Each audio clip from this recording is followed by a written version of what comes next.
Before I dive in, make sure to hit that subscribe button and share your thoughts in the comments, because what I'm about to tell you isn't just a story. It's a cautionary tale about trust, love, and betrayal that stays with you long after it happens.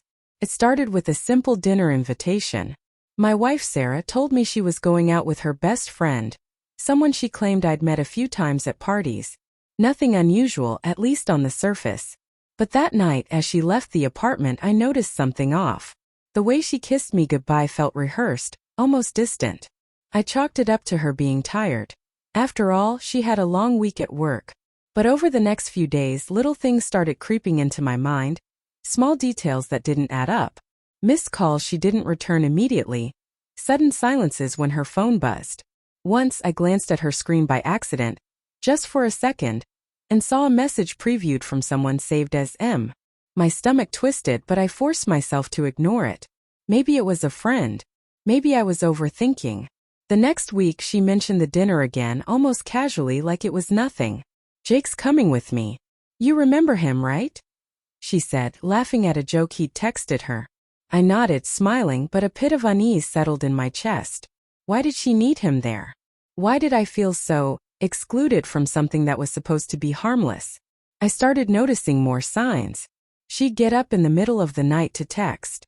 Sometimes she'd leave the room when a notification sounded. And then there were the excuses.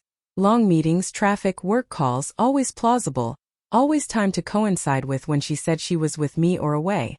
My mind started spiraling. I questioned myself. Was I imagining things? Paranoid? But deep down, a knot of dread grew tighter every day. Then came the day that changed everything. I was working from home when a notification popped up on her laptop. She had left it unlocked, and curiosity, I admit it, pure desperation, made me glance. And there it was.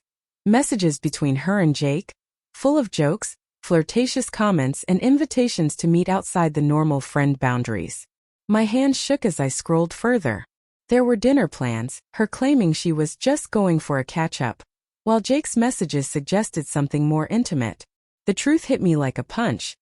That dinner wasn't innocent. I confronted her that evening. I waited until we were alone in the living room, my heart pounding so loudly I thought she'd hear it. She looked at me, confused, and I said, "Sarah, I saw the messages. The dinner with Jake. What was that really about?" Her face went pale. Then came the pause, that heavy silence that speaks louder than any words. "Wasim, I didn't mean for you to find out like this," she murmured. "It wasn't supposed to." "I don't know," her voice faltered, but there was no real denial. No pleading. Just a fragile, trembling admission that confirmed everything my gut had been screaming for weeks. I felt a storm of emotions I couldn't sort out. Anger, betrayal, heartbreak. They collided inside me like waves. But beneath it all there was a profound sadness, the kind that makes your chest ache even when your body is still. I remembered all the moments we'd shared, the quiet mornings over coffee, the laughter in the park, the nights we stayed up talking until we fell asleep side by side. And suddenly, each memory felt tainted, like I'd been living a lie I didn't even see coming. She tried to explain. She spoke about loneliness, admiration for someone who understood her, the excitement of being noticed outside the marriage. I listened, numb, only able to nod. Part of me wanted to scream, to beg, to make her see the devastation she'd caused, but I didn't. Instead, I realized something terrifying. Love alone couldn't undo what had been broken. Trust, once shattered, doesn't magically heal with apologies. That night we didn't fight. There was no dramatic yelling, no slamming of doors. There was just silence, the kind that fills a home with echoes of what used to be. I packed a bag and left. Not out of spite, but because I had to reclaim a part of myself I didn't even know I'd lost. Walking out, I didn't look back, not because I didn't feel pain, but because I finally understood that staying would only prolong it. The aftermath was a blur.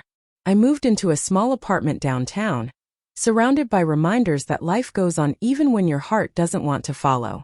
Memories of Sarah lingered, of course, the way she'd brush her hair behind her ear, the sound of her laughter in the kitchen.